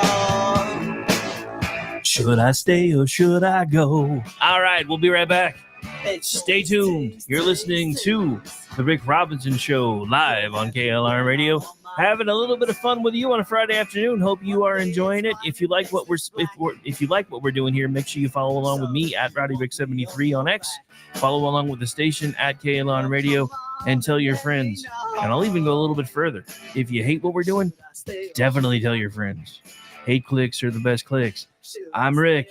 This is my show, and we'll be right back. You are listening to KLRN Radio, where liberty and reason still reign. In uncertain times, we could use someone to lean on. Blue Cross and Blue Shield of Oklahoma will stand by you with plan options to fit your budget. If you've recently lost your job, had a baby, or moved, you can still get the healthcare coverage you and your family need. Financial help may be available for those who qualify. Call 855-452-BLUE or visit hereforyouok.com to see if you're eligible to enroll. Blue Cross and Blue Shield of Oklahoma, a division of Healthcare Service Corporation, a mutual legal reserve company. I'm Jordan Klinger, an attorney at McIntyre Law. The decision to hire an attorney after you've been injured is important. The decision on who to hire is even more important. At McIntyre Law, we will settle a case if the offer to our client is fair. Partial justice is no justice at all. At McIntyre Law, we are committed to obtaining full justice for our clients. Contact McIntyre Law at 405-917-5200 or visit us at mcintyrelaw.com. Today, this breakfast isn't just breakfast. It might be the first McDonald's breakfast you're having at McDonald's again. This lunch might be a weekly tradition you hadn't had in weeks. And this dinner might be the first one you bought for not just you in a while.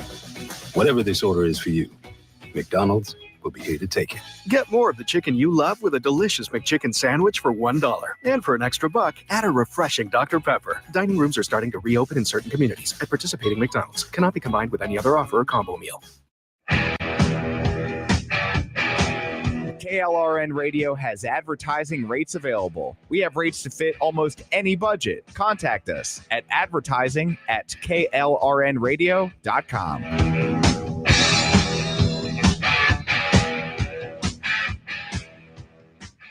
Hi, I'm Mike, founder of DollarShaveClub.com.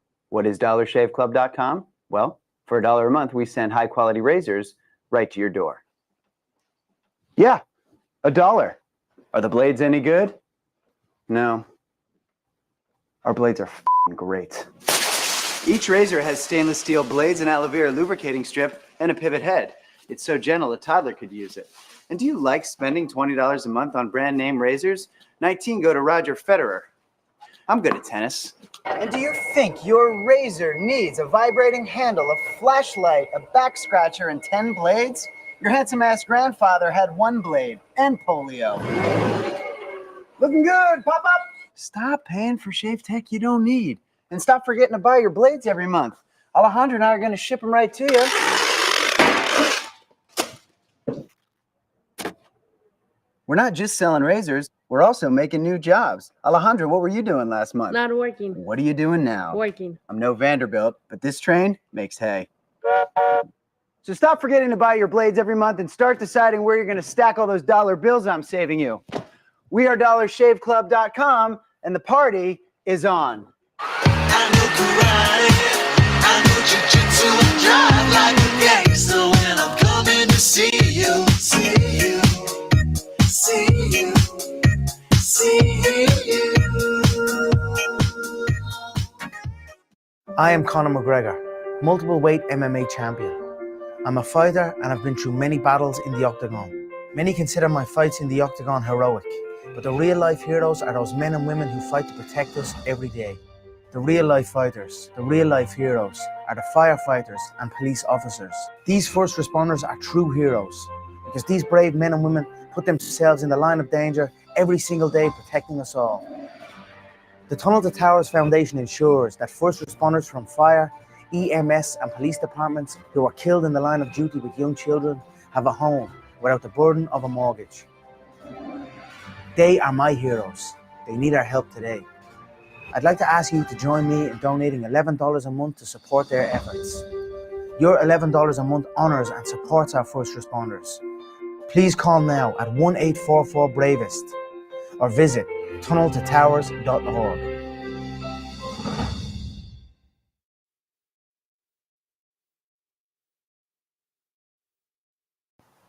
The following program contains coarse language and adult themes. Listener discretion is advised.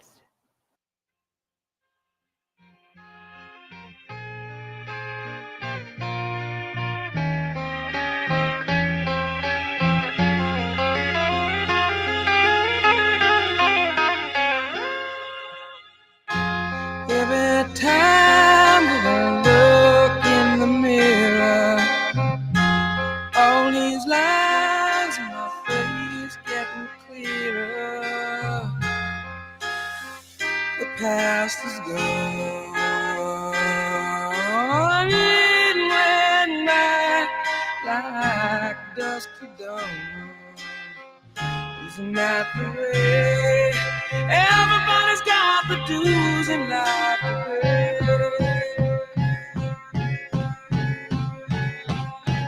Yeah, I know nobody knows where it comes and where it goes. I know everybody says you got to lose to know. And welcome back into what will be the final segment of the Friday edition of the Rick Robinson Show, right here live on at KLRN Radio. I hope everybody's having a great Friday. For those of you working for the weekend, you are nearly there. If you're working on the East Coast, you got a little over 15 minutes living in God's time zone right here in Central where you belong. Then you got about an hour and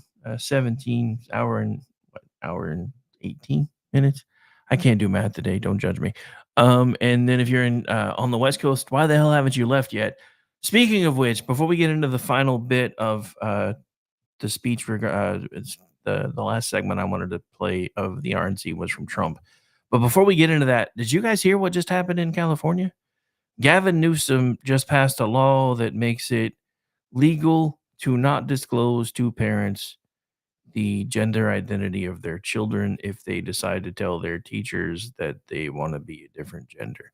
And I haven't looked into it very much yet because there's been a million other things going on, but I plan on it for either Sunday's show or Monday's show because this man thinks he's going to be the next president of the United States if Joe Biden gets out of the way. And we obviously need to make sure that doesn't happen because if you've looked anywhere near California lately, everybody's leaving, and there are reasons everybody's leaving. So let's prove to Gavin Newsom that one, he's a moron, and that two, he's never going to be president, and that three, again, he's a moron. All right. So without further ado, let's get this clip queued up because I don't actually remember how long it is, and I'll probably have to fill some time at the end. But I've been kind of rambly today, so that shouldn't be a problem anyway. All right. So here we go.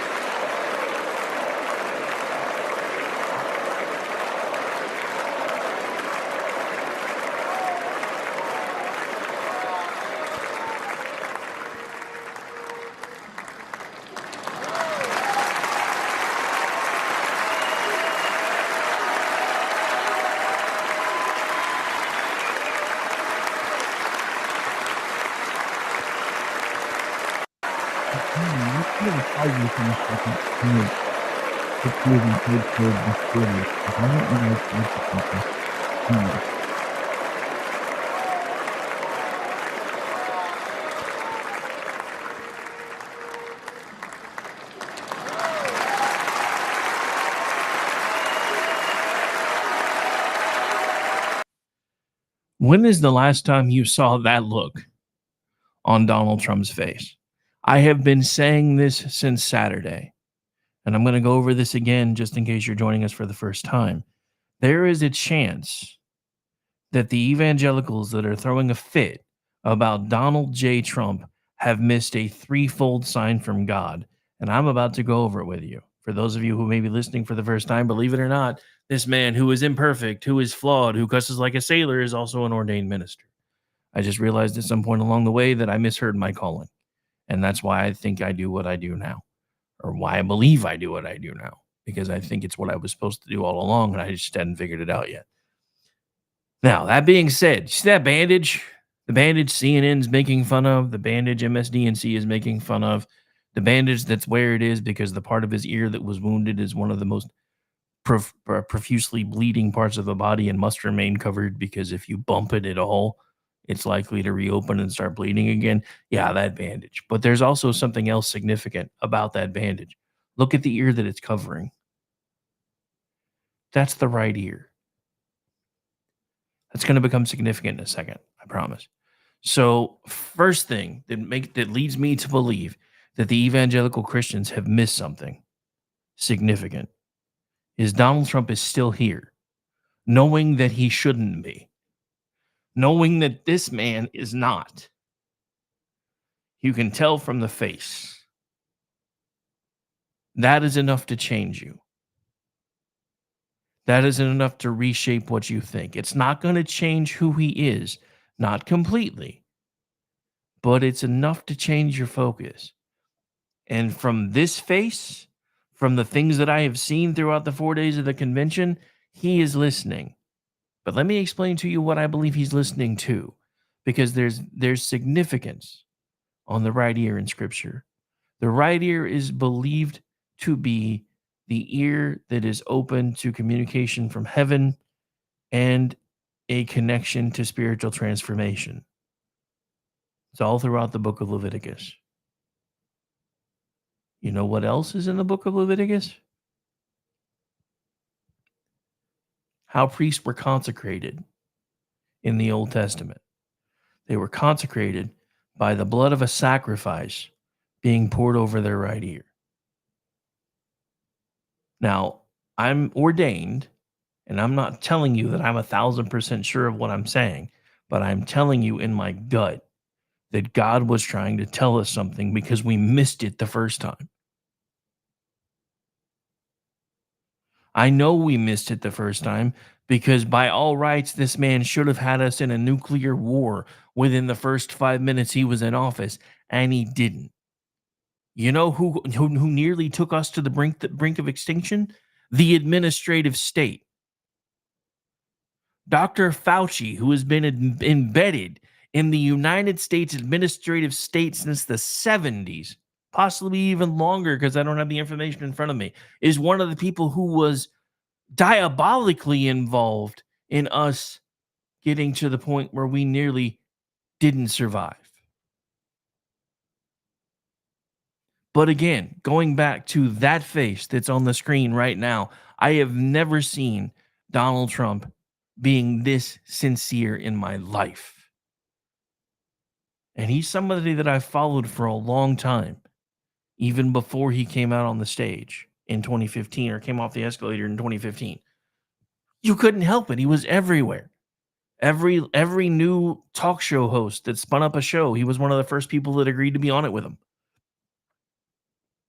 I mean, he did everybody. He was Oprah, Donahue, all of them. He was there because he thought they were his friends and he wanted to help them because he's loyal. And he is. You want to know why he seemed so hurt in 20? Because he was. Because he knew something didn't add up. A lot of us did, those, especially those of us that do this for a living. We watched all of the things that didn't make any sense, and they kept telling us that we were wrong. And then eventually some data would leak out, and they're like, it's not that big a deal, though, because it's a national election. But it's not. We have regional elections with national consequences. You heard it if you were on the show last night. You heard it on the CNN After Talk, how when they were like having their little meltdown because with the way things stand right now, it looks like it's going to be Trump with 312 electoral votes. And they're like, last time, Biden only won Wisconsin with like 12,000 votes. Most of which came they didn't say this part, but most of which came in the middle of the night, were top ticket only, and probably not even legitimate. But again, I speculate. But back to this. This was one of the strongest moments of the night, but it wasn't the strongest moment of the night. The runaway moment for me, well, there were several. So there was this one. There was the moment when he was telling everybody I shouldn't even be here, and the crowd started chanting back, yes, you should, yes, you should, yes, you should. Because that meant even they got it. Then there was, towards the end of the speech, when he basically looked at the camera and said, all of our hostages better be home before I get into office, or else. I've not heard a president say things like that in a long time. The last one that I remember was Reagan. Well, I take that back. And then Bush. Bush 43, if memory serves. Yes, Bush 43. And those are moments that are remembered throughout history. Now, unfortunately, George W. Bush will be remembered as somebody that was a bit deep statish now that we can see him for who he was. But those are the ones that usually get the nod. This is why both sides were scared of him for forever. You know why both sides aren't really as scared of him anymore as they used to? Because there's more of people that think like he does now inside the Republican Party establishment than there used to be. And I don't know about you, but I remember Einstein's definition of insanity, doing the same things over and over and over again and expecting different results. Don't do a damn thing, y'all. It don't do nothing. This man has been changed. And I firmly believe this man has been consecrated by God. And I think we got to witness it. It's another reason why the left is having a cow. I think I found the clip I was talking about. So if I can find it real quick, the one from Van Jones from either last night or the night before. No, it was last night because it was after the Hulkster.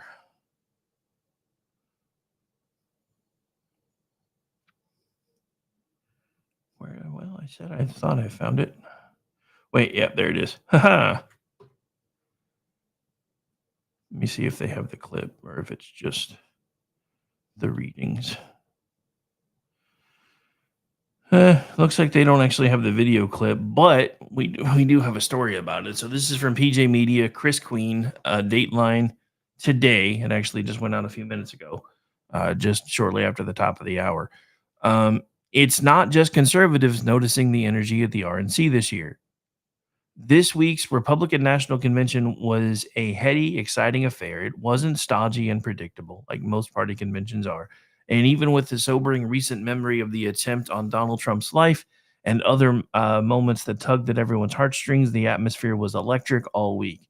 It wasn't hard to miss the energy with that sentence doesn't make any sense to me. It wasn't hard to miss the energy with celebrity guests, fiery speeches, and the appearances of everyday people with compelling stories. Even a somewhat subdued Trump gave an address that brought down the House. It's not just conservatives noticing the excitement either. CNN's Van Jones and an advisor to Barack Obama made an interesting analogy between this year's RNC and another pivotal moment in history. This is from the New York Post. Former Barack Obama advisor Van Jones argued Thursday that the energy at this week's Republican National Convention was comparable to what he saw when the nation's first black president was nominated in 2008. Jones, now a CNN senior political commentator, talked him being a senior political commentator just is laughable to me. Dude's a communist, CNN. You can do better. Well, I thought so anyway. He talked about the palpable spirit and enthusiasm he could feel among the people at the RNC. After CNN contributor Scott Jennings spoke with excitement about wrestler Hulk Hogan, UFC head Dana White, and former President Donald Trump's upcoming speeches at the RNC, Jones said, "This spirit that this guy Jennings has, you guys think it's because he's drunk. He's not. This whole thing is like this. The last time I was at a convention that felt like this was Obama 2008. There's something happening." That's high praise from someone like Jones, who pointed out dreams become nightmares and nightmares become dreams. You're watching a nightmare become a dream for Donald Trump. He has had a nightmarish summer with, convictions and indictments and all kinds of stuff, almost got shot. It's becoming a dream for him. Compare the palpable energy surrounding the RNC with the Democrats. The Biden reelection effort has an almost comical vibe, with Democrats running around like the Keystone Cops, scrambling to either unseat the president or keep him firmly in place. Jones noticed the contrast as well. Biden's the opposite. The dream that he had for himself as a young man to stand up and to rescue the country and to move it in a positive direction, he actually delivered. He actually delivered on that. He did. That's me commentating, not him. He did beat all those odds, just like he beat Medicare. He has done extraordinary things. He's an extraordinary man, but by holding on too long, it's becoming a nightmare. And the donors who have written huge checks for him, I mean, the biggest checks, the huge ones, are the ones who are stepping back. Aside, extraordinary is an interesting word to describe Biden. It's fitting, but not in the way Jones intends it to be. Obama's historic 2008 run was a watershed moment in our political history. But does that mean we're in for something as earth-shattering? We still have just over 3 months until the election, and that's an eternity in politics. Nevertheless, it's hard not to have some excitement after the momentum of the RNC. Tighten your seatbelts. We're in for a heck of a ride between now and November 5th. And I happen to agree with that statement.